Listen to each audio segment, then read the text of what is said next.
Great. Since it is 11:30 and it seems like we have a lot of folks present, I'll go ahead and start. Good morning.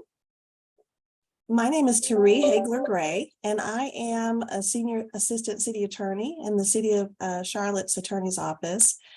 And also this year, I am serving as chair of the zoning, planning, and land use section of the North Carolina Bar Association. It is my pleasure to welcome you to this roundtable discussion on affordable housing in North Carolina. Our section is made up of attorneys from both the local government sector, the private sector, and public sector, who obviously have an interest in land use, but also have a sincere interest in addressing the shortage of affordable housing confronting communities across North Carolina. So our hope for this roundtable is for it to be a start of a conversation among the key players who can address this issue. And namely, that's local government officials and planners, developers, attorneys, and neighborhood advocates. And so we have pulled together an amazing group of professionals today from all those areas to have a roundtable discussion, which we hope will be the first of many. But what we hope to do today is discuss how we can work together on solutions to the affordable housing shortage. So thank you for joining us, and please complete the survey that I believe was dropped in the chat for you. And we would like, and part of that survey will be a question about other topics of interest to you around affordable housing or land use. We'd like to know what you want to hear about, because that may be a topic for a future roundtable discussion. Again, thank you for joining us, and let me outline how we plan to proceed today. Don O'Toole from the City of Durham will be our moderator for the discussion with our panelists, and he will begin by giving us a brief legal primer on affordable housing to get us started. And let me tell you why Don is very qualified to do that. Don is the Senior Deputy City Attorney in the Durham City Attorney's Office, where he enjoys working with the planning, inspections, public works, and water management departments. Don has a degree in geology and biology from Brown University, a degree in civil engineering from North Carolina State University, and he received his law degree from UNC Law. Don is both a licensed attorney and a licensed professional engineer. So Don, I'm going to turn the program over to you. Therese, thanks so much. And Therese, on behalf of our entire section, I'd like to thank you for your leadership in bringing this roundtable together.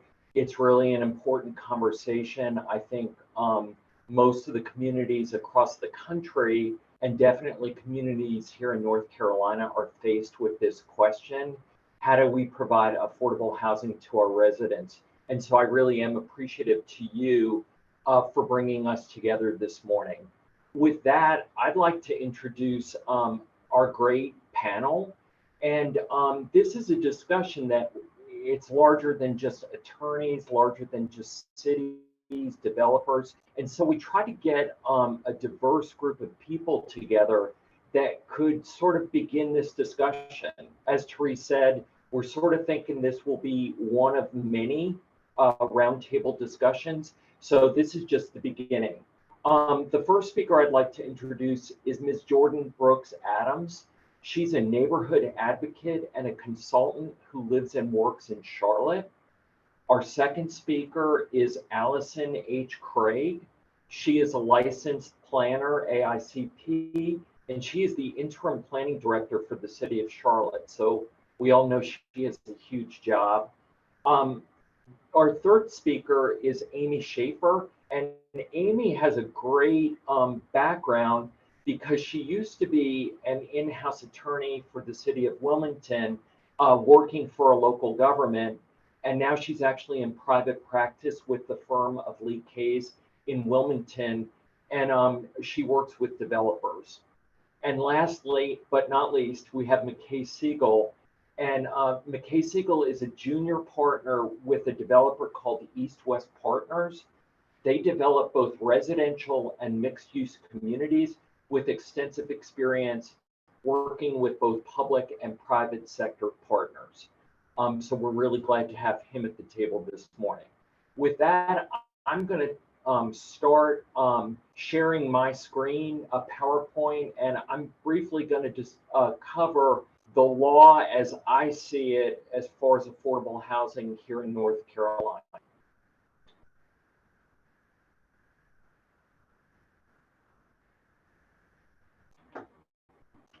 Can everyone see my screen?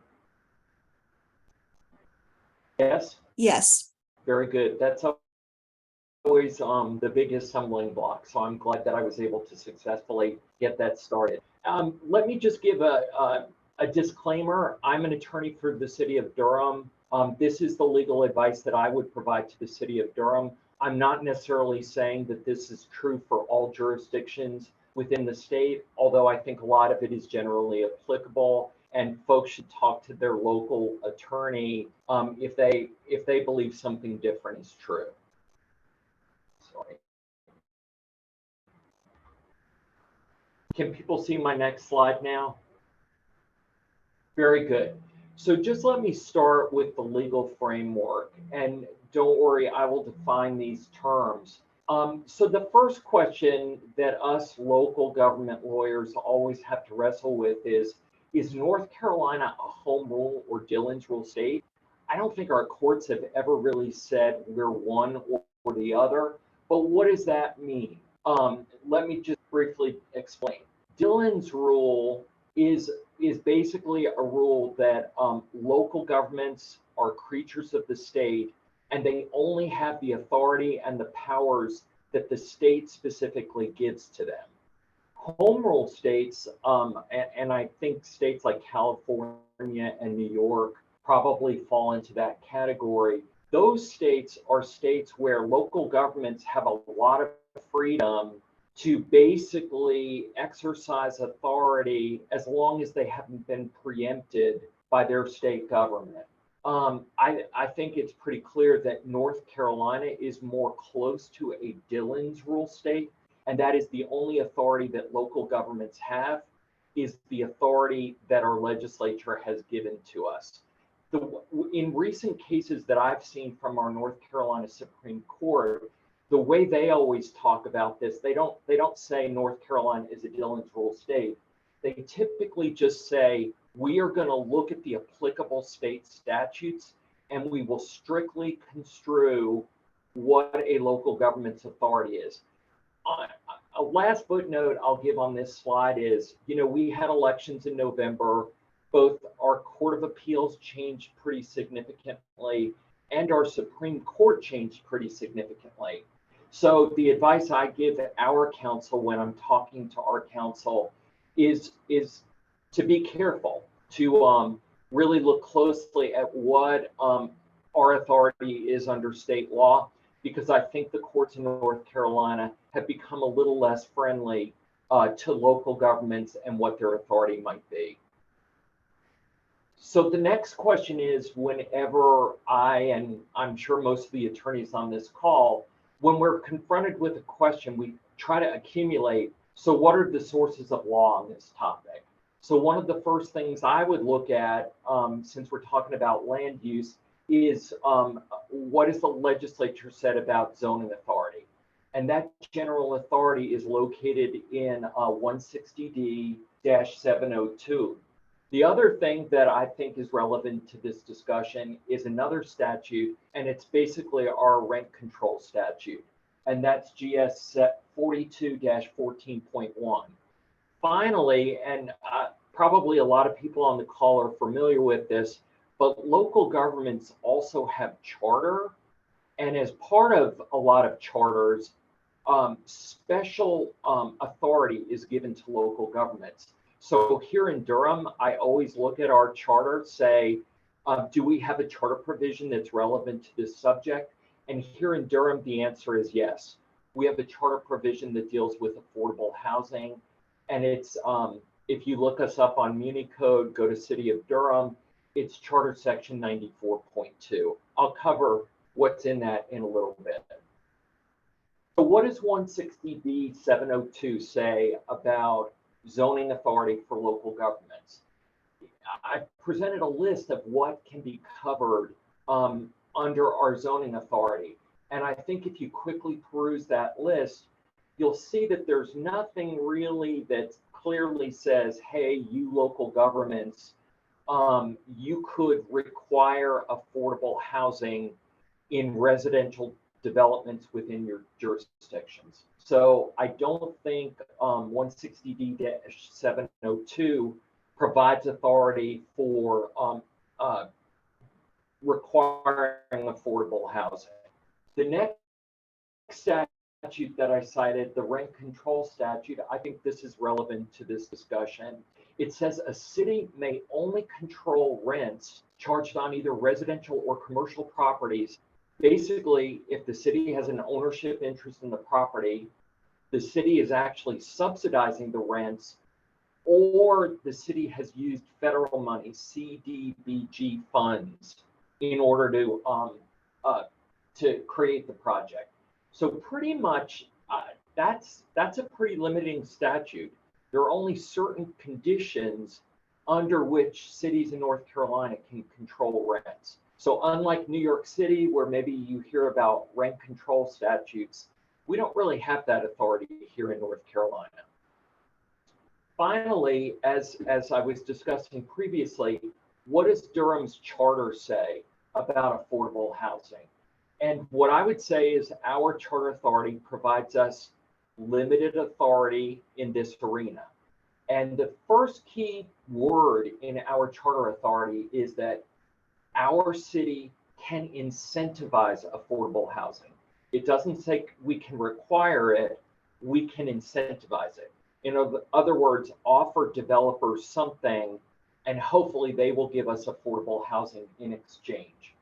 And it says that we can incentivize affordable housing by providing density bonuses. Basically, you can develop at a higher density if you provide X number of units of affordable housing in your development. And the city has actually implemented that in our UDO in section 6.6. The other thing, language in our charter provision, it says we can also incentivize affordable housing by offering other incentives of value. What does that mean? I always say we should ask the developers, what do they think would be incentives of value? And if we can incentivize them through those things, and the city is willing to give those incentives, then that is something that we could use. And that's an area that I'm not sure we here in the city have fully explored. We've tried to do that, but I definitely think that will be an ongoing effort. So there's a term that frequently gets used in planning, and the term is inclusionary zoning. What is inclusionary zoning? That's where a local government actually has a unified development ordinance provision or a code provision that says if you're going to develop residential housing in our jurisdiction, you need to include X number of affordable units. That's what it is. So is that allowed in North Carolina? And I want to be fair. I am not answering this question for all jurisdictions, but this is how I would answer it in the city of Durham. The first thing is I don't think it's explicitly allowed in GS 160D-702, which we've already explored. The other thing in my analysis on this subject is I've looked at past legislative attempts to have inclusionary zoning provisions approved by our legislature. Back in 2001, Durham's senator tried to get a general bill that would have been applicable throughout the state. It was SB 1001. It would have been a great inclusionary zoning statute for local governments. That went no place. It didn't make it out of the first committee. In addition, the city of Durham regularly goes to the legislature trying to achieve either local legislation that would just give the authority to Durham or generally applicable legislation that would apply throughout the state to approve inclusionary zoning. Those efforts have not gotten very far. And just a heads up, our delegation plans to ask for that authority again this session. It's a continuing request of our city. So my conclusion and the conclusion of the Durham City Attorney's Office is that there is no statutory authority to engage in inclusionary zoning. The other thing that whenever I'm advising our city council, I always try to keep them apprised of, there is an attorney's fee statute in North Carolina. And one of the things that that statute makes clear is if we as a city try to do something that is beyond our statutory authority and someone sues us, the court will order that the city pay the other party's attorney's fees and costs. So that's just something to keep in mind when we're thinking about this question of statutory authority. So I always try to not end on a bad note. So given the legal limitations on the city of Durham, and I would argue probably most cities in the state of North Carolina, are there any tools that we currently can use to try to foster affordable housing? And this is the list that I've recently provided for our city council. The first thing is an arm's length contractual negotiation. And one of the things that we're seeing in the city of Durham, I don't know if many folks have visited us lately, we have a lot of development going on in downtown. And frequently when those developers are developing their projects, they need something from the city. And so we typically try to infuse affordable housing in that conversation. Okay, we understand you want these property rights from us, the city. In exchange for that, we would like you to do something for our residents. And almost always there's an affordable housing ask as part of those contractual negotiations. That's completely legal, arm's length contractual negotiations.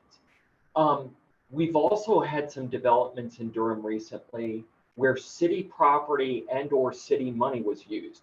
Obviously, you know, based on that rent control statute, clearly in that context where our property and money is being used, we can dictate some of the terms of how those properties should be leased up or potentially sold. Finally, well, not finally, the next bullet point, we have sort of unique zoning in the city of Durham. We're the only ones that have it. It's actually through a charter provision. It's probably akin to conditional zoning that exists in other cities. We don't have that. We have what's called development plan rezonings, where developers can proffer commitments that are above and beyond city UDO requirements in order to get their development approved. And developers can make commitments, offers to the city. And so one of the things that frequently happens through that process is a developer wants their project approved. Affordable housing may be part of the conversation. They are willing to proffer affordable housing commitments, and that may make it so the city council is more likely to approve that rezoning.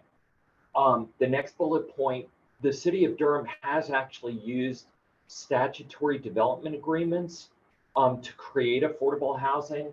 There's a development down on Farrington Road here in Durham, really close to the Chapel Hill line. An excellent private market developer came to the city wanting to include affordable housing.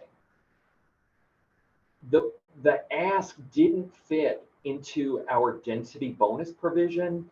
So the developer and the city team got together to try to figure out a creative way to allow the developer to build the market rate units, build the affordable units, and we did that through a statutory development agreement.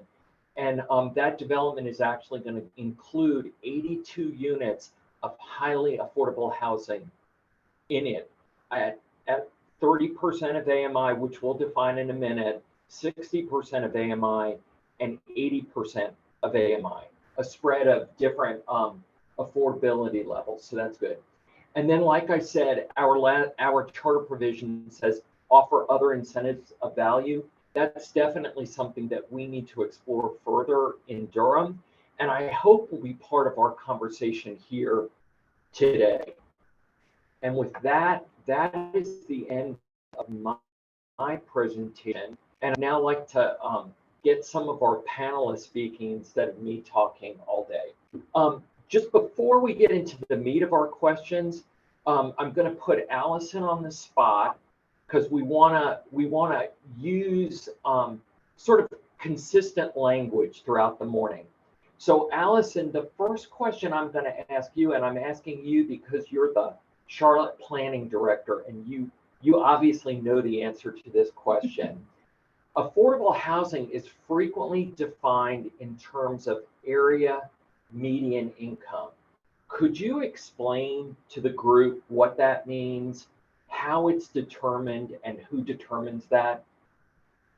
Sure, I'd be happy to. So every year, the U.S. Department of Housing and Urban Development calculates the area's median income for every geographic region in the country using data from the U.S. Census. And so the area median income, or the AMI, is the midpoint of that region's income distribution, meaning half the households make more and half make less. It's very important as there's a lot of ties to different funding sources at multiple levels, local, state, or federal, in terms of allocating money, because there's certain goals at different levels of AMI that they're trying to target. And so frequently used, we use it in the city of Charlotte for a number of our different funding programs as well, trying to target certain AMI levels. And Allison, if I could just ask a follow-up to that, do different regions of the state have different AMI levels? Yes, and so they really do this for every metro and non-metro area. And so, I mean, because cost of living and just the types of industries are different in all the different areas. So like you can go up and look up the chart for Charlotte, and they will have, indicate what that area median income is for different household sizes, because of course that AMI will differ based on how many people are actually within the household. So yes, it's very specific to the different metro and non-metro areas throughout the country. Thanks, that's really helpful. And so just so our audience and our panelists knows what we're going to talk about today, we're actually going to limit our conversation to what is frequently called workforce housing. And sometimes I feel frustrated when that term is thrown around because people don't define it. For today's purposes, we are going to define that as 80 to 125% of area median income, as Allison just defined that. And just so everyone knows, that sort of range of income for a household, generally we're talking about our firefighters, our police officers, even some of our fellow government workers and teachers frequently fall into that range. So today we're going to talk about workforce housing. Hopefully at future roundtables, we'll talk about other kinds of development that require greater levels of subsidy in order to make them happen. Great. So now we'll turn to our questions. And my first question, and Jordan, if you don't mind, I'd like to ask you first. You work in the Charlotte area, you live in the Charlotte area. Is it your understanding that workforce housing is in short supply in the Charlotte, Mecklenburg area? Hi, everybody. Yes, I would absolutely say that is in short supply. And particularly in the neighborhoods that I've worked in, one thing that we've noticed, and there is a difference, we would say, is that there's a difference between workforce housing that's rentals and then ownership opportunities. And so in our communities, specifically, I previously spent a few years leading an organization in Charlotte's West Side, West Boulevard area. And we particularly saw the lack of workforce ownership opportunities in our communities. And so we always kind of lifted up the difference between the two, because we know the impact that ownership has, home ownership has, on raising someone's overall economic profile and future opportunities. So I would absolutely agree. Yes, it is in short supply. Thank you. Amy, you're down on the coast. Are you seeing issues related to workforce housing down there? Yes. So we had the county and the city did a joint study for housing needs across the board. And, you know, our area is in short supply across the board. And especially, you know, in the workforce housing, it doesn't qualify for some of the other subsidies that we'll talk about in future roundtables, hopefully. And it still needs a little bit more help than market rate units. So it's definitely a need here. Thanks. McKay, first off, if you don't mind saying, where does your company work? Like what regions would you be talking about? And are you seeing issues with the availability of workforce housing in some of those markets? Sure. So East West Partners is headquartered in Chapel Hill, Meadowmont, and East 54, probably two of our most noteworthy projects out there, both of which included affordable housing at a time before people were really talking about it. I myself am in Wilmington. I'm a friend and colleague of Amy's. We're working on affordable housing down here together. I would kind of echo what Amy said, maybe a little bit louder, in the fact that we really have a housing shortage across the board. And I think it's no secret, certainly in our market, and I know in all of your markets as well, that market rate rents have gone up 40 or 50% in the last 3 years, which automatically lifts out of what could have been within reach for, you know, even 100 AMI. You know, people who are making the area median income almost can't afford to live in their cities anymore. We just have a housing shortage, which makes it harder because people down, but they can't compete up for. Right. And McKay, you know, something I frequently hear in the city of Durham is wealthier folks, they'll get housing. And then when housing in general is in short supply, that sort of has a cascading effect. It makes it harder for everyone who's less wealthy.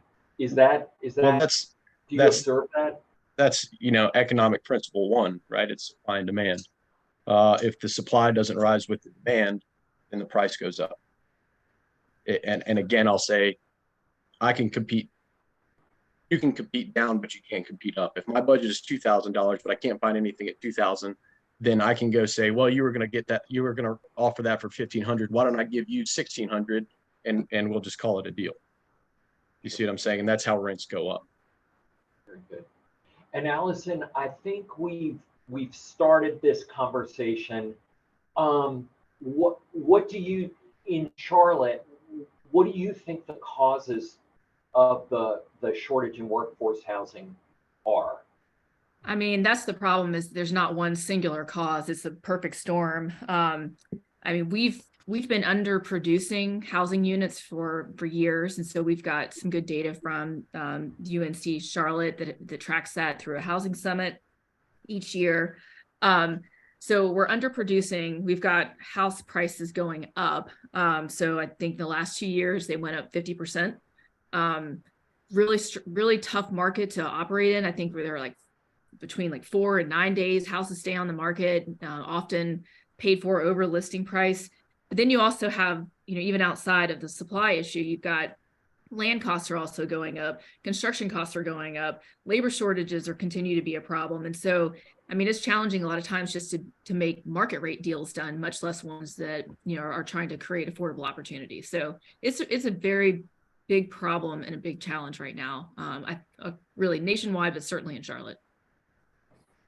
Jordan, do you have any other observations on that down in Charlotte?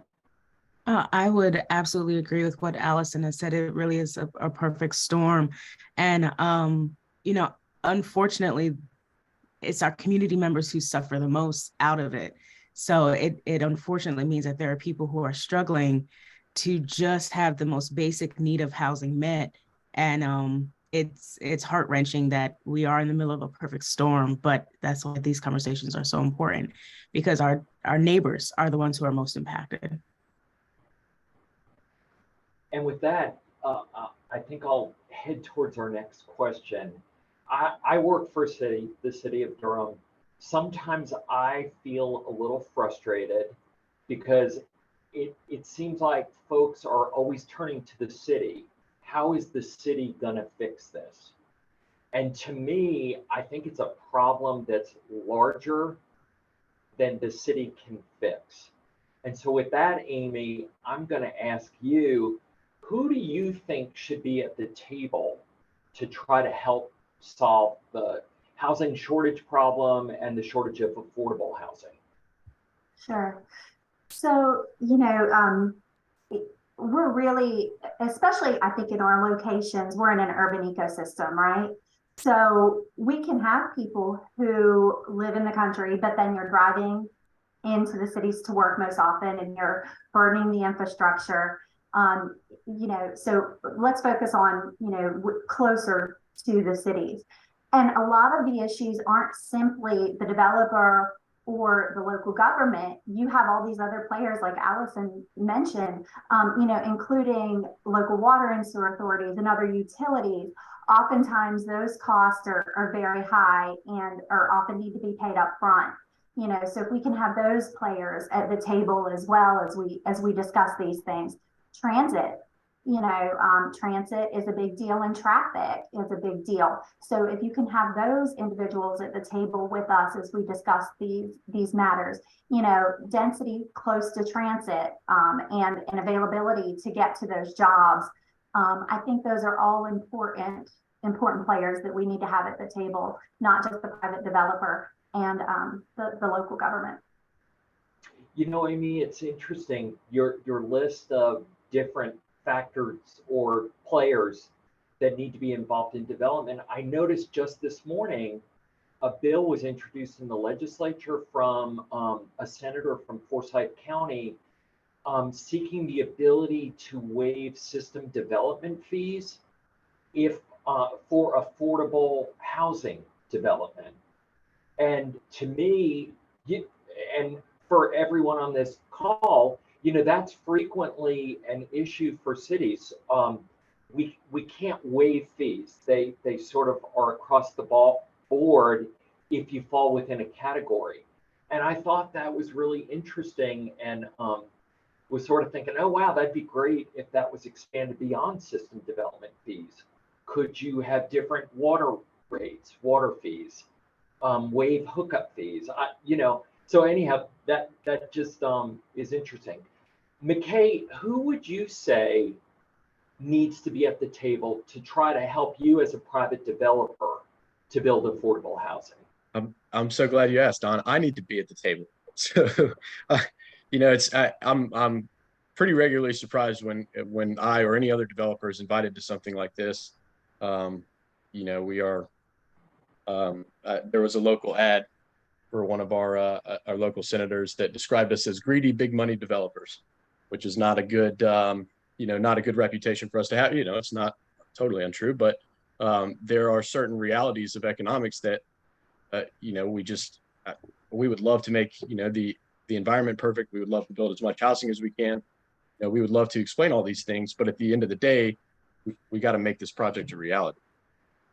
I can't tell you how many planners have looked me in the eye and said some version of, well, that's not the problem. Yeah, McKay, it's interesting, and we can't get into a whole conversation about our economic system, but one of the things I frequently hear is, well, we're a corporation. We have a bottom line, and we owe it to our stockholders to do X, Y, and Z. And to me, it seems like there's got to be more than that. Like doing good in communities seems like it could be a worthwhile endeavor as well. So, yeah, I mean, you're 100% right. However, if it's not required, it's really, really hard for us to push that up into our financial stack. So in other words, if I can say, hey, look, we got a density bonus, but we got to do 10% affordable, all of a sudden it's very easy for me to explain the underwriting to equity partners or a bank. But if a bank looks at this and goes, hey, why are we shaving $3.5 or $4 million from the project just because you're a philanthropist all of a sudden, it's usually a non-starter. And if I may, one of the things that I think I often see as well, the more information the developer has up front about, specifics, how many rounds of site plans do you have to submit? How many times do you have to go through technical review? Are there multiple processes? And so, to a local government, you might not see that as money that's going out the door, but every set of plans, is money that the developer is spending, that makes it harder to meet those requirements. So, process for sure. And you want to make sure everything's built right, but let's get that as ready as we can up front is something that I've seen as well. And I don't work just in New Hanover County and the city of Wilmington. I really do projects all over the state. And that's just a consistent concern. A lot of my clients have said, is, the process, make it clear and give us a set timeline for things. Amy, that's really helpful. And, I was talking about our charter authority and offering other incentives of value. Obviously, quicker review times, turnaround times is a great incentive of value. The one consideration, though, for cities is if we're going to put the staff time there, that's a cost and expense. And we're not then allowed to put that on other developers. So potentially the city needs to come up with money to provide that shortened review time. So all of these are things that we need to think about. Allison, you as the planning director for Charlotte, I want to know who you think needs to be at the table for these conversations. I mean, I think McKay's right. The developers need to be at the table. I mean, we don't really generally build affordable housing. We don't, that's not our industry. So certainly the developers need to be at the table. And we've had some really great conversations over the last couple of years as we've been working on developing our Unified Development Ordinance about different incentives that are truly impactful. And so we have a suite of incentives that came straight from conversations with developers about how to accelerate the production and the inclusion of affordable units in development projects. And so that goes live on June the 1st. So I can't tell you how it's worked out so far, but I'm optimistic about it. And I'm going to put the electeds in a main focal point for that conversation, because whether they're at the local level or the state level, I mean, at the end of the day, I need tools and I need money. And so those are the individuals that are making those decisions. And so I think my toolbox is not really that great to work with. And so I could use some more tools to work with. And then, like you mentioned, I'm really intrigued and excited about this bill you mentioned, because we talk about fees all the time about we can't waive fees, we can reimburse fees, which we're actually proposing to do for development projects that are reach certain affordability targets. But that comes out of the general fund. And so, and you're having to make decisions that you're moving those funds from one place to another place, which would be great just to waive them. So I think the electeds play a real big part in this conversation. Allison, I think you just touched the third rail. You started talking about funding for your department. Don, can I interject on that really quickly? So somebody was having this conversation with somebody very recently about educating a planning board. And we generally expect to hear things like, well, we don't want low-income housing in our backyard, or you killed those beautiful crepe myrtles, or, we expect that from the public. But when you hear it from a planning board or from a city official, that's it. So there is a maybe a need for continuing education or some education requirement for planning board members, for council members, aldermen, whatever, because we can sit here and say all day, and Amy probably invited me here because I'm very passionate and will argue with you about this, that there is not a downside to density, especially close to the city. However, that is not the sentiment of all of our planning board members or all of our councilmen and aldermen. And elected officials. So we're starting from a place where we're not even able to have an argument because, there's a lack of education.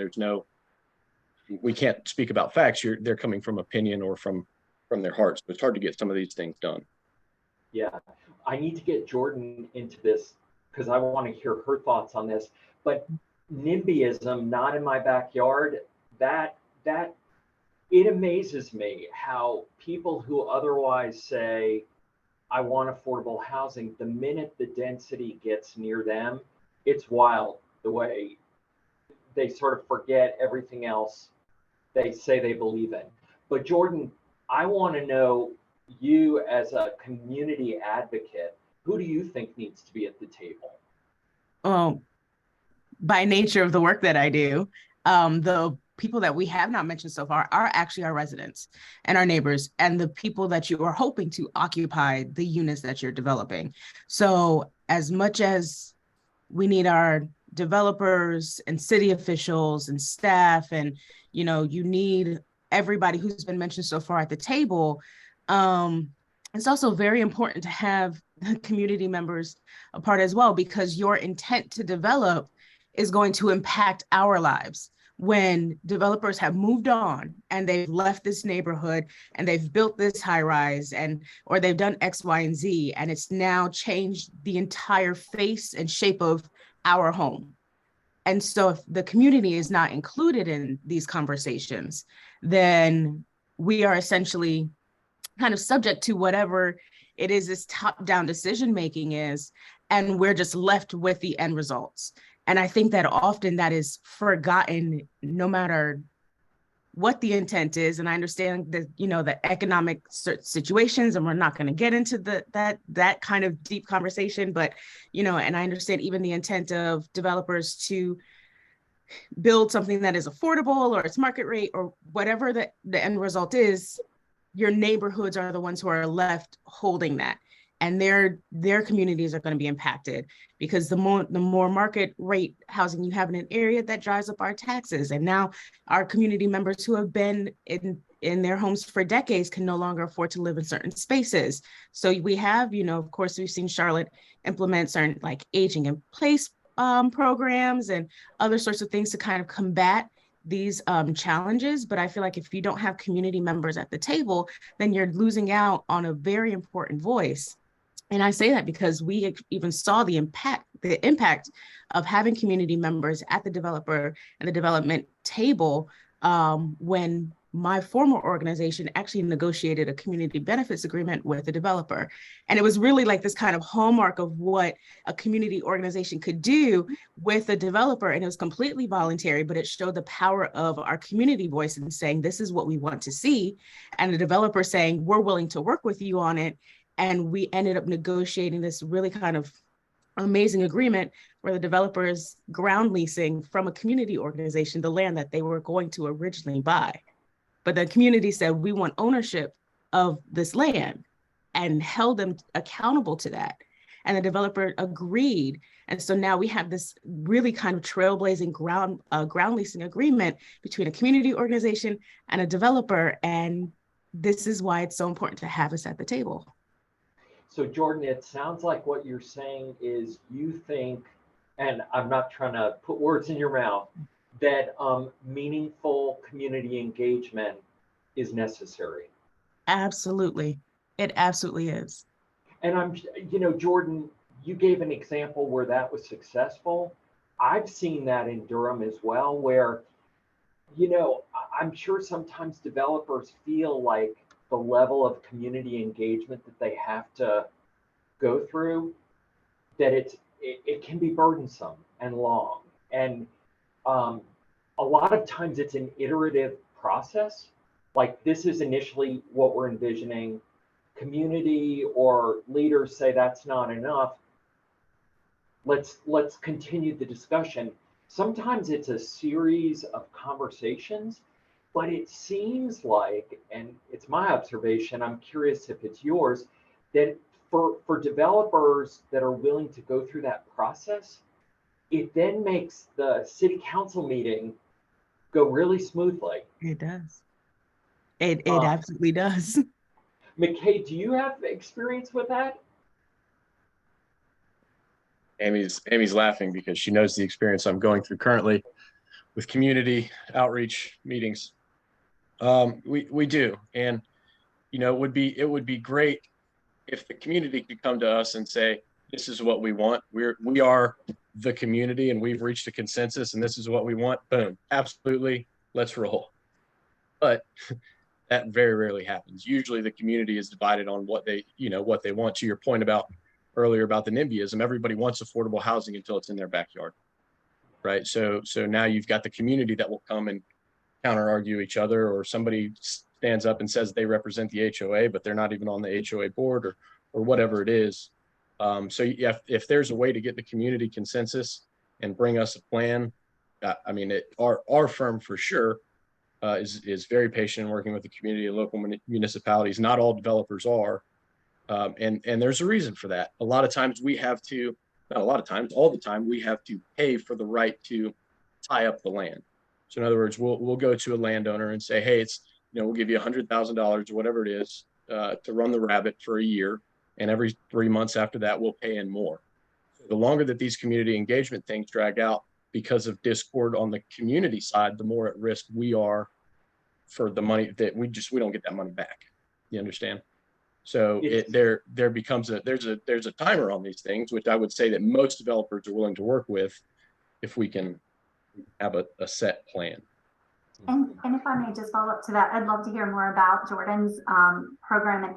And it does sound like if there's an active community organization that's unified, that comes to you with a plan or some idea or a spokesperson that everybody has the buy-in for, and not just, we don't want anything. So sometimes in my community meetings, when we do have them, I'll start with, okay, I understand you would rather nothing ever be built here. But if something is going to be built here, what would you like to see? What ideas do you have? Trust me, it does not always work. But I think that's a you can't control that, of course, and we would all love to have engaged partners. So I would love to hear more about that maybe at a future meeting. Amy, let me follow up with go in a slightly different direction, but could you describe for us an affordable, a project that you've worked on that included affordable housing that was successful and why you think it was successful? Sure. So I don't know if McKay wants to take that, because it's that project that we worked on here in the city of Wilmington is the one that I'd probably use. Some of the other ones, don't have clients here. So McKay, Amy, let me ask you, sure, your role on that project, were you in the Wilmington City Attorney's Office or were you a private attorney at that point? So I was a private attorney working with the development team on that project. We have had affordable housing projects when I was with the city of Wilmington, but the density bonus is a relatively newer idea that the city of Wilmington initiated with the update of the Unified Development Ordinance. And I think, McKay, the project you did was the first one that came through, maybe? Under the new ordinance. Yeah. So in that project, it was a mixed use project. And if you included 80% affordable units, 10% affordable units for 15 years at 80% AMI, you could get a density bonus over the regular project. And so that was successfully approved through the city council and is currently under construction. And McKay, why do you think that was successful for you as a developer?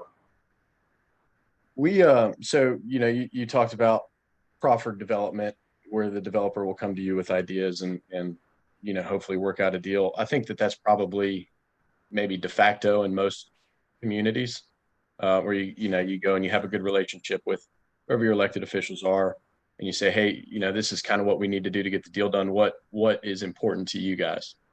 And obviously in our community, and as well as yours, affordable housing is very important.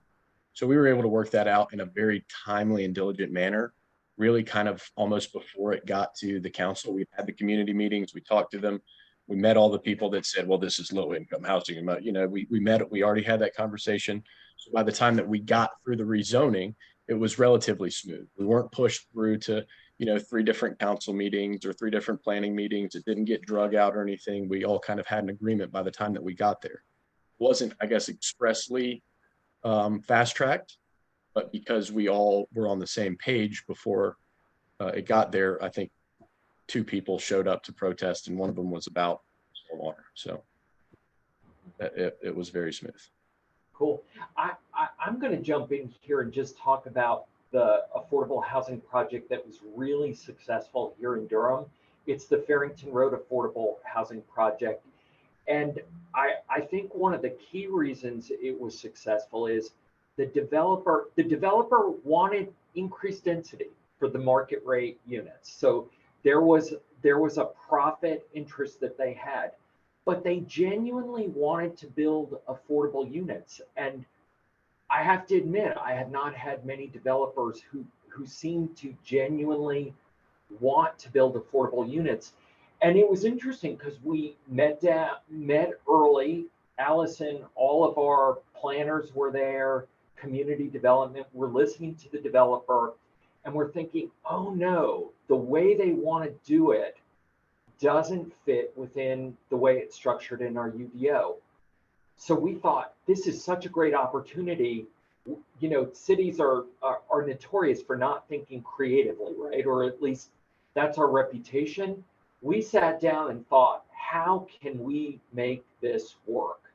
And at that point, we actually had a prohibition on the use of statutory development agreements. And we thought, that's the only way we can make this work. So we had to first get rid of that prohibition and go through that process, then draft the statutory development agreement. And a footnote there, it was interesting when we went to Planning Commission, we were skewered. They did not like us. We actually were accused of being anti-democratic for proposing a statutory development agreement. And then when it got to council, council said, we love this. You guys are doing exactly what we want. And it was approved 7-0. So sometimes it can be very complicated speaking to different audiences, sort of like you said earlier. Allison, have you been involved in an affordable housing project that was successful? I might highlight a tool rather than a specific project, because I mean, there's a number of projects that come through, you know, rezonings or even projects that we partner with our fellow economic development department on, including affordable housing. But I wanted to mention an interesting tool. So we adopted the transit-oriented development ordinance in 2019, kind of a precursor to the full UDO. And we went ahead and rezoned the entire transit corridor, the Blue Line corridor, to 4 different TOD districts. And in the ordinance, we included a bonus for height that you get additional height if you either provided affordable housing on the project or near the project, or you could pay a fee in lieu. And it was interesting, just getting an update recently from that. It looks like we've gotten over $12 million in commitments for the Housing Trust Fund. That's what the fee in lieu goes to in exchange for height. So it's really interesting for me because as we are nearing on the effective date of the UDO, which we will then translate the old zoning districts to the new zoning districts, suddenly the number of properties that could utilize this bonus will quadruple. And so just there's some great opportunity there. But the important point to note, and I was actually just, I think Miles is on this call, I was asking him this yesterday, you know, how many units were provided on site, and there was only 38. So people are opting for the fee in lieu. And of the projects that had the commitments, the majority of them were residential. So they were, you know, the height bonus in the fee in lieu is an opportunity for non-residential projects to contribute to the crisis that we have, but they're not taking it. So that sends me a signal that, you know, there's something different that we might need to do to help and further incentivize the actual production of those units. But I think that's been pretty successful just in terms of the utilization of density and height near existing transportation, which is very important for affordable housing because the cost of a car is expensive. And it's, creating some real dollars for our Housing and Neighborhood Services Department to be able to work with. Thanks. Jordan, I'm not sure if your earlier example where you did the community benefits package, but have you worked as an advocate on a project where you successfully advocated for affordable housing? Yeah, so that was one example of a project. Additionally, we were able to negotiate an additional kind of, we would say, a developer agreement. And because the idea and the language around community benefits agreements is very sticky, and we understand that. So we did work out this agreement with a developer above the first one that I mentioned, that it is a market rate development, but there is a percentage of affordable units, workforce units that they included because of the community conversations. And even to the point earlier about how it's made the process smoother, this developer has since returned because they intended to do 3 phases of construction. So after the first one was negotiated so well, now we're in phase 2 and phase 3, and it's an easy conversation for us to go and kind of, again, go through the same negotiation, do another community agreement for each phase of the development, and it's made the process very smooth. So there's been a couple of different projects that we've been able to have great conversations and negotiations with developers on, so that community is a part, and it's resulted in community benefits. And Jordan, why do you think the first conversation was ultimately successful? What do you think led to that? I will say it is in part because of the level of organizing within the specific corridor that we have. Particularly the organization that I just left only a few weeks ago. And we are very organized in this area, to the point where there's been a playbook that kind of designs the future of the corridor, and that was done in partnership with the city. There's a level of commitment that community members have to organizing and to showing up and being present. And so that helps us to all stay on the same page. And of course, community isn't a monolith, right? So not everybody's going to have the same opinions. You're going to have varied thoughts.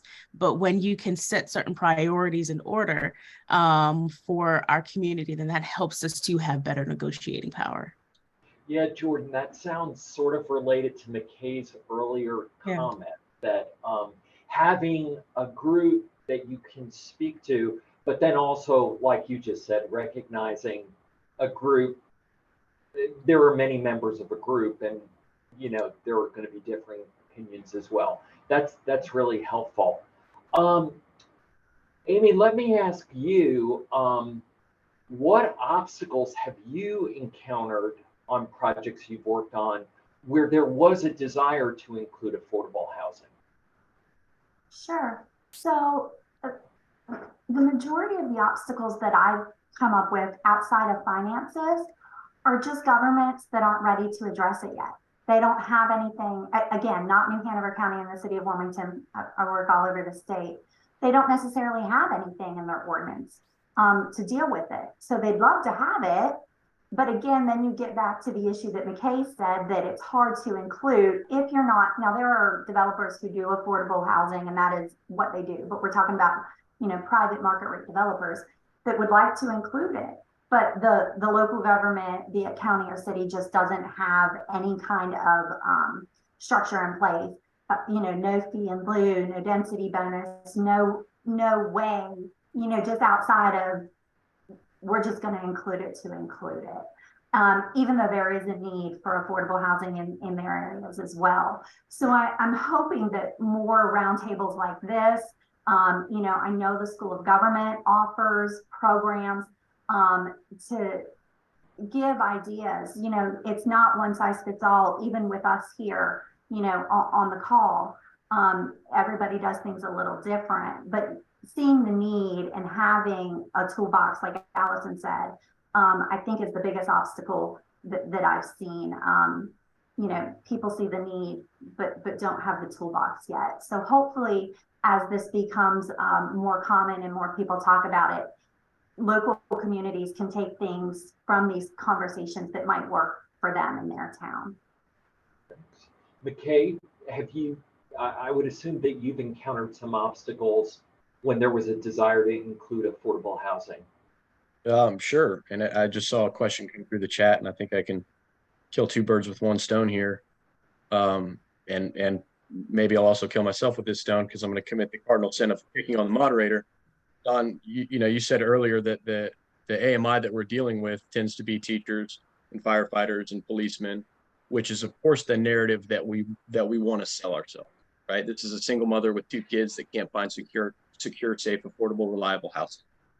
But at that income level, it's also recent college graduates, fine dining bartenders, starving artists, or well-to-do artists.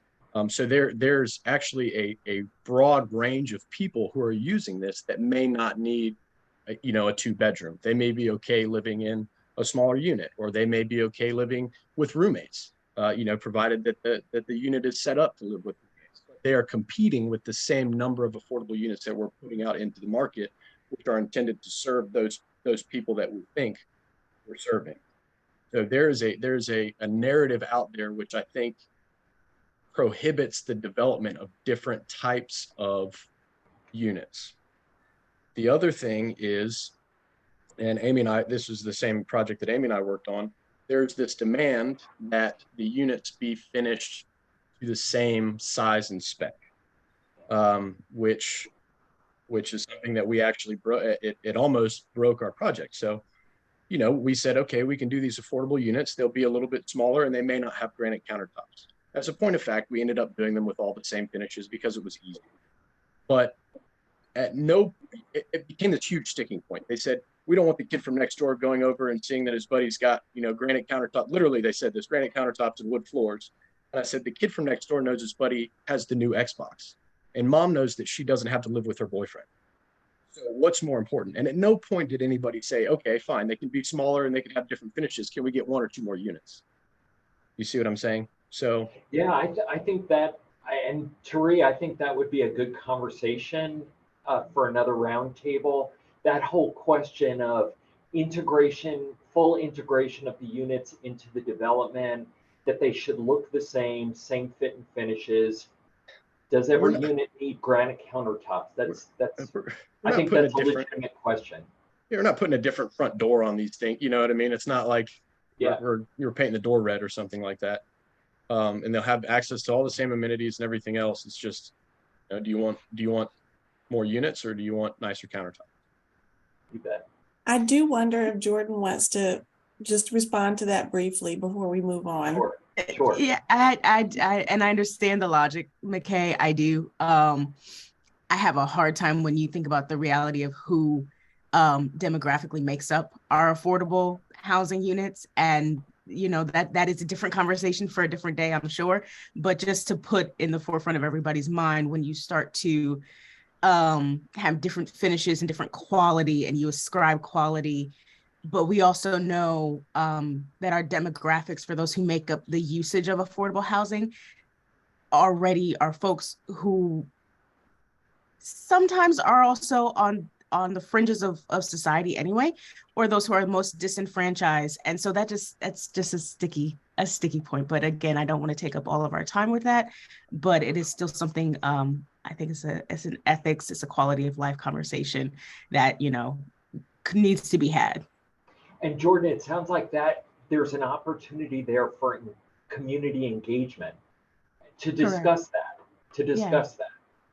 Absolutely. Yeah. Very, very fair point. Thanks for sharing that. Let me ask, and McKay, I'm going to stick with you on the next question. Since you are a developer, what incentives can local governments offer that would make it easier for East West Partners to include affordable units in a development? So I think, the low hanging fruit here is obviously a density bonus or even height bonus. A lot of times local UDOs are written so that we have to have, you know, flat roofs on a building, which are more expensive. If we could roofs, it would make the whole development a little bit cheaper. Just things like that, height bonus, density bonus, entitlement time, express lane type permitting, all of that I think has probably been beat up in several of these things that I've been to. A couple of things that sort of are rarely talked about. One, I think Allison mentioned earlier, payment in lieu fund. And I hear occasionally that these municipalities have payment in lieu funds that are swelling and not being used. And there's a lot of murkiness kind of on our end on how to use those things, where they fit into our capital stack, our structure, how long is it going to take? You know, in other words, if it's going to, you know, great, we can file a permit, but it's going to take a year to get this thing or to satisfy all the requirements. Well, that doesn't work for our closing, our financing needs. We need to be able to cover that gap some other way. And sticking on the theme of financing, it is very important where and when and how a city comes in and funds a project. So in development, we have what's called a capital stack, and that's basically how our financial commitment adds to our equity partners, so the other people who are going to participate in whether or not the project is successful. So that's our equity. And then we also have debt partners, which is a bank, sometimes a mezzanine lender. Our equity at the bottom of the stack here, the equity is our most expensive.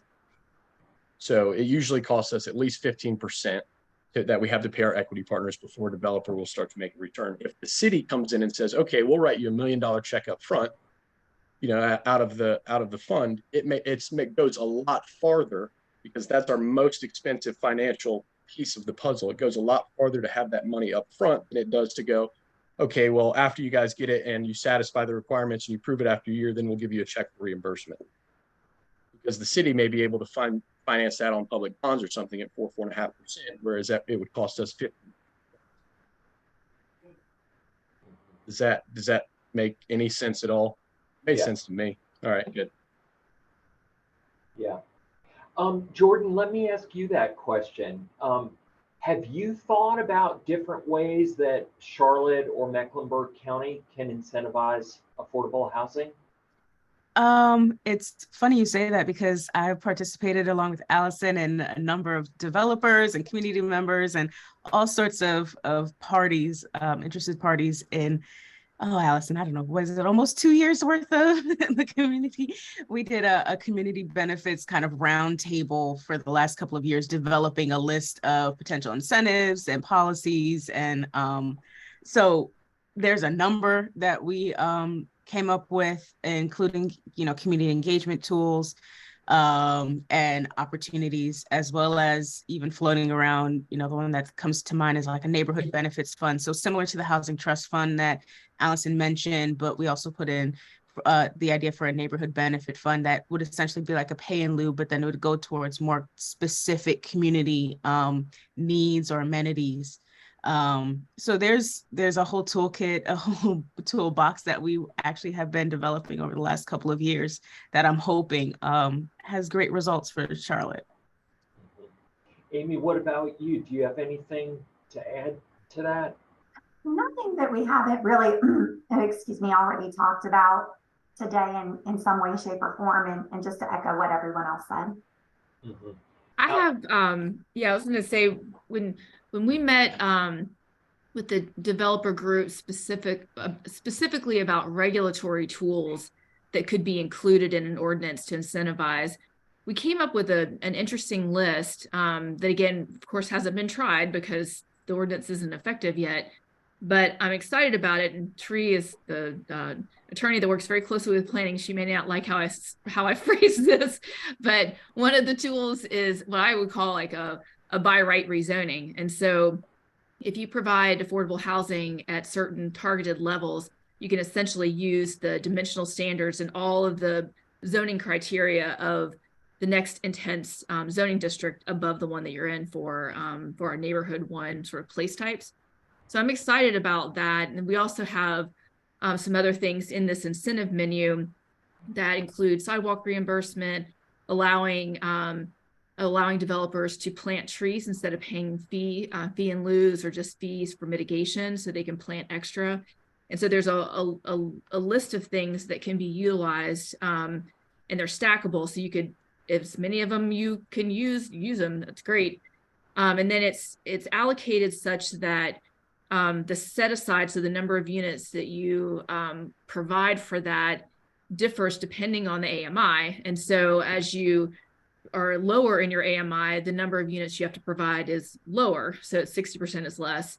But then we also have another tweak to that too, that in areas of high challenging affordability, that set aside goes down too. And so really trying to ensure that you're putting affordable housing where it's needed, because I think that's one of the major obstacles too, and just the production of affordable housing is actually putting it where it needs to be, just because of land values and land costs. Sometimes it just doesn't, you're not actually putting that where it's most needed. So. And you know, that's a topic, Turi, that we should add for a later date as well. Also related to the equity question, you know, folks sort of paying a fee in lieu, and then the affordable housing gets built over there. And sort of the notion that affordable housing gets put some other place rather than near where market development is. That I know our planners here in Durham have wrestled with that on some of the projects they've seen. Turi, do we have some questions from the audience that we maybe should take now? We do. Don, I don't know if you can see the chat. There have been a couple of questions coming in. McKay kind of addressed the first one about affordable versus workforce units, and we're going to definitely maybe do that in another roundtable, because I think that'll be an interesting topic. And there's a question that we can, I think this might have been in response to something you said, Allison. Are there any good examples of transit-oriented development zoning overlays to encourage density on established transit corridors? Yeah, sure. So I think, you know, what we did there that was important was not only just establishing a corridor there and having specific zoning districts designated for that in advance of the UDO, but I think an important element of that was the fact that the city actually went in and rezoned all of that. And so that way that actually created by right opportunities. And so you skip the whole conditional rezoning process, you know, with electeds. But at the same time, we also built in provisions so that you could increase height in exchange for certain community benefits. And so Jordan, I've both have kind of talked on that a little bit. So there are other things in there besides affordable housing. There's things related to green construction and other things that are important to the community that in exchange for allowing the by right development potential, there are certain things that the community got as a benefit from that. So I think that, you know, worked out well for us for the really trying to prioritize development along those transit corridors. And we've seen a good bit of development there in the last couple of years since then. Did anyone else want to have anything to say about that question? If not, we'll go ahead, Amy.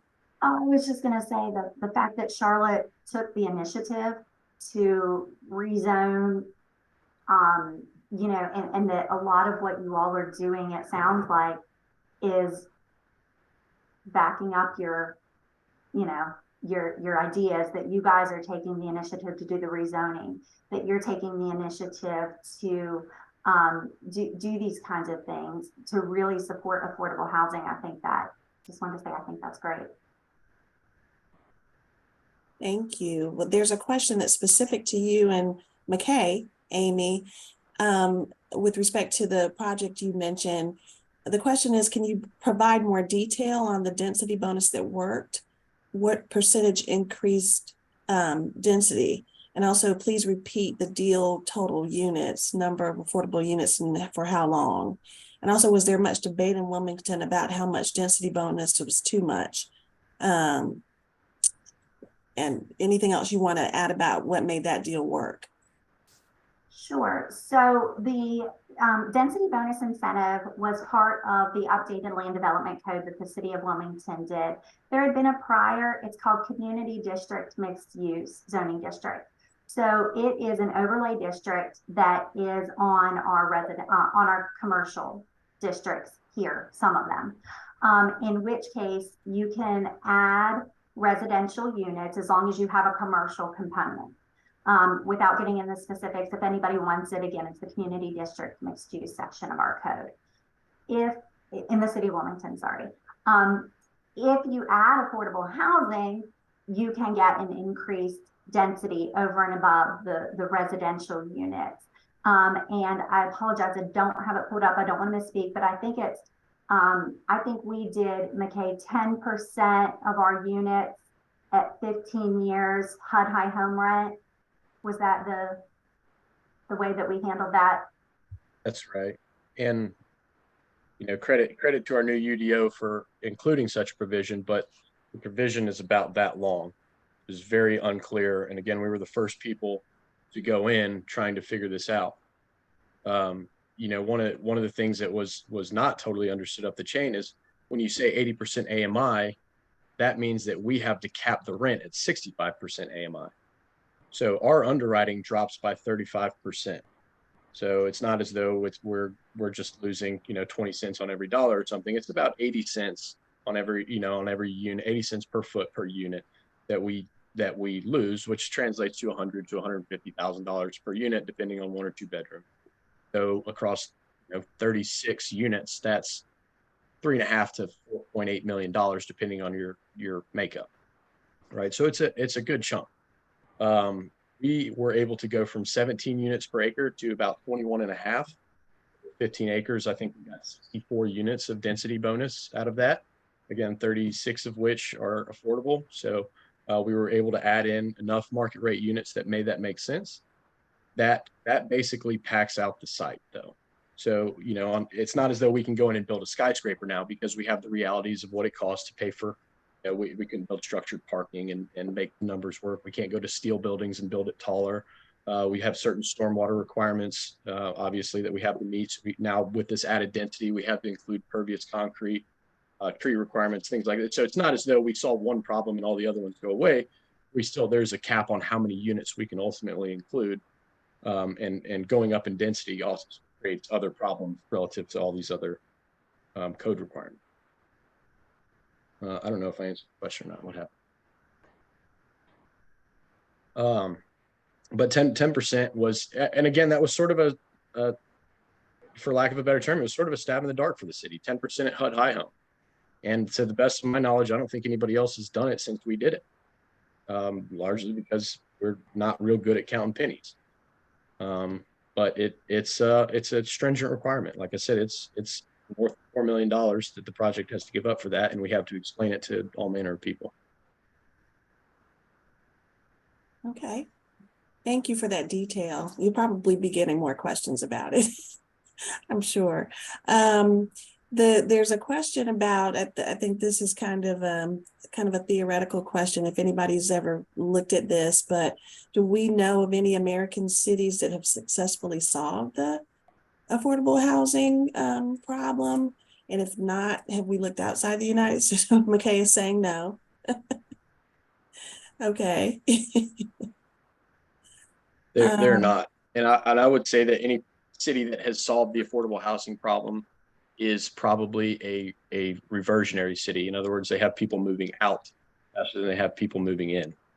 And there's a lot of reasons for this. And you know, I said earlier that we still have this huge fundamental mistrust of density that is, you know, half of our elected officials think apartments bring crime and traffic, which is, you know, God knows how the public feels, right? So up until really, I mean, what would you guys call it? The last 5 years where affordable housing has been a buzzword. I mean, we've been talking about it forever, but the public didn't know that you should build more apartments with affordable housing in them. So, you know, up until very recently, the idea was that everybody was entitled to their third of an acre if it took them 2 hours to drive to work or not. You know, you'd move out into the sprawl until you can afford to live there. That was it. So now I'm hopeful that the rhetoric is turning, but certainly in our Sunbelt cities, that has not been the case for very long.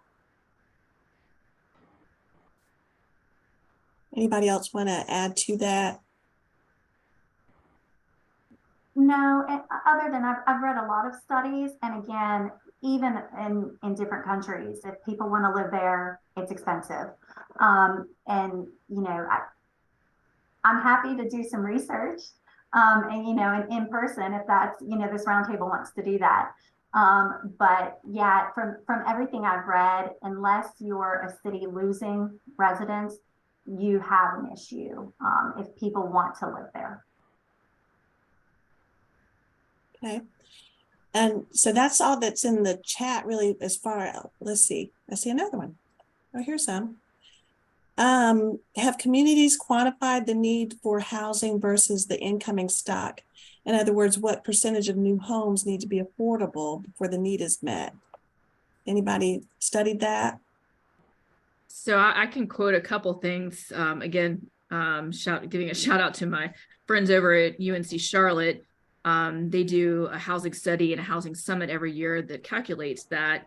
And so the latest data that they said, they reported is that 50% of people in Charlotte cannot afford homes at like the 10th percentile, so the lowest lowest price points, and then 80% cannot afford the median price. So I mean that's pretty staggering and shocking to get numbers like that. So you know they do track that annually just to see how we're doing and where the trends are. And me, from the city perspective, looks at that stuff very closely because it helps inform me what kind of tools I need to focus on. Okay. I think that's all that's in the chat, Don, if you had any additional questions for the panelists. You know, we sort of touched on this, but one last question I'd just throw out. Is there an ideal percentage of affordable units that can or should be incorporated into a market rate project? Any thoughts on that from our panelists? Maybe Amy or McKay? I'll go if Jordan goes first. So you said ideal, Don, right? Ideal in a perfect world. And I get it. Economics, I get all of the different factors that McKay has mentioned, the costs per unit but in a perfect world, I would ideally want to see 50% affordable for every market. So for every market unit, you have an affordable unit. And I think that would help us drastically. Now, is that realistic? You didn't ask if it was realistic. You asked an ideal. So ideally 50%.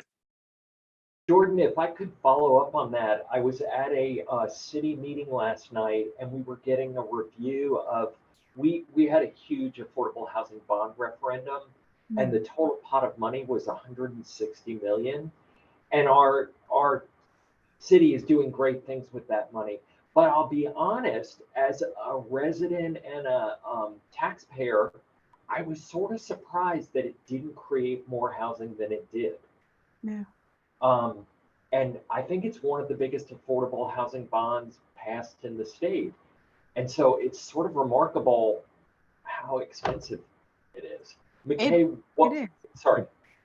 Preach. So, you know, I think that Amy knows how I feel about this, but we have tried in this country the 100% affordable, build a high rise, solve the issue thing. We did that in the 70s and they all got demolished in the 80s. We know that that doesn't work. It invites the problems that people show up to protest. 100% affordable housing is also a different kind of animal as far as funding goes. The guys that are doing this, they have their attorneys lined up. They know where to get their sources of funding from the city, the state, the federal level. And it's daunting. It's a different timeline. It's a whole different program that market rate developers are not prepared to compete in. We have found throughout several other projects that about 30% is really the balance. In other words, after 30%, your market rate units start to suffer from the stigma of being an affordable complex. So you can no longer rent them at a true market rate because they're feeling like they're buying into what is ultimately an affordable housing complex. But up to 30%, everything folds in just fine. Again, in our experience, there may be this is 100% anecdotal. There may be studies out there that prove otherwise. I don't know. But you also have to understand, once you get to that level, when we do 10%, that's unsubsidized. That's out of the project. That's on the developer's dime. And to be asked, and we are regularly asked, that we should do 20%. We've been asked to do 50%, and we're like, is somebody going to write a check, right? So that level of subsidy absolutely has got to come with. And to your point, Don, they're damn expensive to do. So if it's $100,000 or $150,000 that the city's got to cough up per unit, $1 million gets you 10. How's that feel as a taxpayer? And this was sort of my point earlier: is, does $1 million get you 10 regular units, or does it get you 13 smaller units? It's just all about the trade-off. And I wish it was as black and white as we all hoped it was, but 30% is what we find makes a comfortable community. And that absolutely has got to come with some funding from the city level. So I just want to give a shout out to Rebecca Roth, our New Hanover County Planning Director. She added the housing needs assessment to the chat. We routinely have those, and they're reviewed, and I think they might even be working on an update on that. So I appreciate that. And Alexander Boston asked the question about other countries, and he said Vienna has a good model. So I'm going to study that. Thank you for providing that information. If I could just add to just the conversation too, is I would be okay with having a fewer number of affordable units in a market rate if we were also focusing on units that were not in a multifamily building. I mean, that's what we really haven't talked about today. We've been talking about units as just being a housing unit, but the thing that's very important that is another element to this conversation that we didn't really talk about is a home and building equity, and that kind of affordable housing is absolutely essential because, I mean, we need places for people to live. And so having a component in a market rate development that provides a place for people to live is certainly, fundamental. Like, that's the first step, but we also need to be focused on affordable housing that's actually creating equity and economic mobility. Absolutely. And I think that's a little bit harder for, a lot of my clients in multifamily, but the city of Wilmington and New Hanover County do have a lot of projects that focus on rehabilitation of current homes, and, a lot of nonprofits in our area do as well. So I'd love that to be another topic. Look, Tori, we're getting all kinds of ideas for future conversation. I mean, y'all. If I could jump in, I would absolutely agree, Allison. And I had even mentioned it, at the very top of our conversation, the ownership opportunities, particularly as we're looking at the pay in lieu and then where affordable housing is placed. And we see it all in Charlotte's West Side and West Boulevard corridor, which is highly affordable, but there's in terms of rental units, there's a number, it's almost like overwhelmingly affordable rental units, but you're condensing your rental units in places where there should be ownership opportunities and affordable ownership opportunities. So if you all choose to have that conversation in the future, I think it'd be well worth it. You guys can get me on a high horse here, and this is certainly not my realm, the lowest hanging fruit to increase the supply of affordable housing in any community, as far as I'm concerned, in North Carolina, is soft density, meaning accessory dwelling units, detached dwelling units, and figuring out how to get these people to stop turning them into Airbnbs. So those are your, and you talk about building equity, no better way to have a granny flat where you're making $500 a month, whatever, somebody's living in your attic, in your house, helping you pay the note. That's a great way to do it. But right now, everybody's going through, scooping these things up, turning them into Airbnbs, renting them out for $400 a night in what should otherwise be a $1,200 a month house. And that's an issue for you guys, not for me. I'm just building apartments. I think that's another area for statutory authority to regulate, McKay. So with that, I think we've sort of run out of time. I really want to thank our panelists today. Thanks for contributing, thinking about these issues, coming and speaking openly and honestly with us. And Tari, I'll turn it over to you, but I think this was a good first conversation. And, as the questioner asked, is there any place in the country that has fixed this problem? Hopefully we can be part of the solution here in North Carolina. At least that's my goal. Tari? Absolutely. And I see a couple more questions in the chat, and I think that they're probably going to go towards future conversations. I appreciate everyone's interest in this subject. Really excited that we had so much great dialogue and conversation today, and had the people at the table sharing ideas. So thank you so much to our panelists. I want to say that none of them hesitated when asked to be part of this panel. And so I really appreciate that. Thanks to Allison Craig and Jordan Adams and McKay Siegel. And a special thank you to the subcommittee of this zoning and planning and land use section, who worked really hard on making this program happen. And then Don to do, as he said, his best Phil Donahue today. That's a reference that a lot of people may not get on this call, but Don did a great job. No, I'm saying they're younger people that I got it, but they may not get it. And also Amy, who was way back when the year began, we talked about this idea. So it's really exciting that it finally happened. So thank you, Amy. And thanks to Janice, who was also on our subcommittee and gave us a lot of great things to talk about. Asheville's doing great things with affordable housing, and that's where she is. And also thanks to LaSarah Carter, who's been running the Zoom, and who, just had to pivot every time we wanted to do something different with this. She's our communities manager, the liaison between our committee and the bar. So thank you so much, LaSarah. And I just hope everybody found this conversation interesting, and I hope it was useful. I hope you heard something maybe that, is something that you can take back to your community and use, or at least further research and consider. So with that, we're at 1:02. Thanks so much for spending your lunchtime with us for this roundtable. Please don't forget to respond to the survey. We're really interested in other topics that you'd like to see on the roundtable. So with that, we'll end. Thank you so much, everyone.